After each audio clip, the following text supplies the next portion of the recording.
RandRick says, there is a new video on the Master of E-Beggar. He-Man, and the Masters of the Universe. That's going to be in my head for the rest of the day. Thanks a lot, RandRick, a.k.a. Wood, which he made it with Billy. Pretty sure you have seen it. They're making fun of you, of course. That guy is ridiculous. I checked his Patreon and he's making almost $2K a month just repeating news he heard somewhere else and making a top 10 games you should buy in eShop. Let's not forget making videos to show off the gifts he's getting from the sheeps who are following him.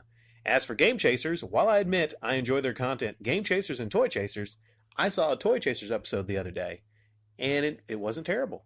I have a feeling that this whole movie project will break them. Either it's going to be funded or it will be funded, but it will fail and there will be a backlash. Only time will tell, I guess. But yeah, I don't see this being a success. Well, as far as there being a backlash if it fails, if it does fail and it's terrible, for a little while there might be a backlash, But here's the thing. Whenever there's a backlash against a channel, a lot of these people eventually do come back. I remember there was a backlash against Nostalgia Critic, and everyone said they were going to boycott them, but they came back.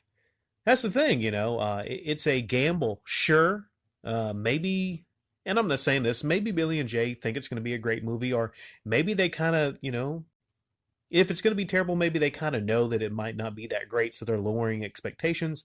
I'm not sure. But at the end of the day, they know that there's going to be enough people that are not ever going to leave them. And you know what? They win either way. They win. They win because the money being put up is from their fans.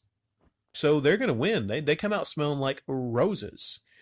And if it comes out and it's not that good, at the end of the day, they get to go around and brag, maybe they're going to bars, hitting up chicks like, hey, you know what?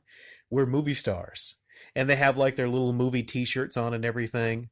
Even if it's not a good movie, they can still brag and like, hey, we conned our fans into paying a movie for us. Oh, man.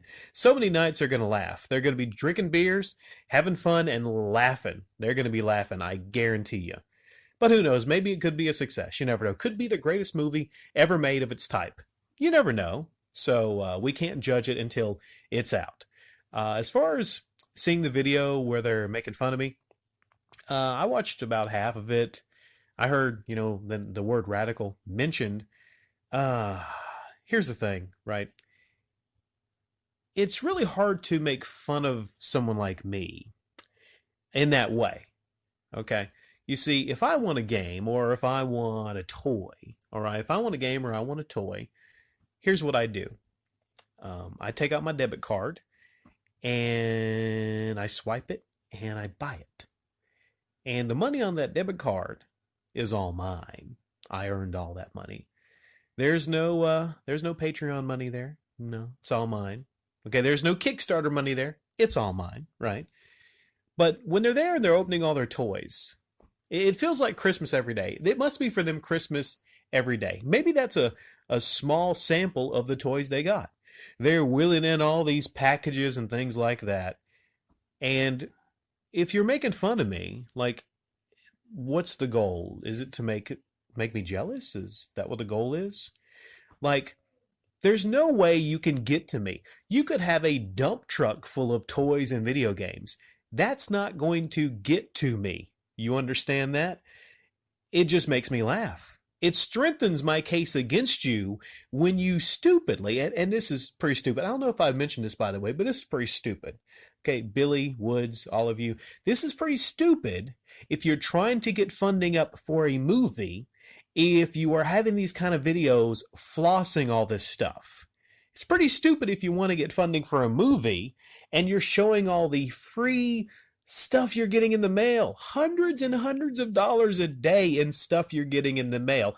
And if we're supposed to believe that you're not taking some of that stuff and selling it, I mean, come on. A man can only have so many Zelda toys, so many duplicates of games you get, that you're going to take some of them and you're going to sell some of them, right? Pretty soon, I wonder if they're going to be asking for gifts in the mail to have like receipts, so they can take them back to Target or something. But yeah, there's many problems. The sheep are a problem. Meh. The sheep that send these people toys and games and money and make all their dreams come true. That's a problem too. And it's also a problem if you think a video like that is going to get at me. You know, if you think that's going to somehow make fun of me, I don't understand it. RandRick, do you think a video like that actually works in making fun of me? They could make 10 of those a week, and I would just laugh about it. So I don't get that. Do you think they're playing their games going, Rick wishes he had this life? I'm like, no, I don't. You know, I have my pride, and pride is something you can't put a price tag on. You can't. Pride is something that doesn't come in a box in the mail. All right. I tell you what, I stopped getting gifts from people when I was a kid, mommy and daddy and Santa. All right. These days, I buy my own gifts with my own money. Most adults do. But some adults need other people to finance their lives. Some adults need welfare. And that's what you are, to me, welfare queens.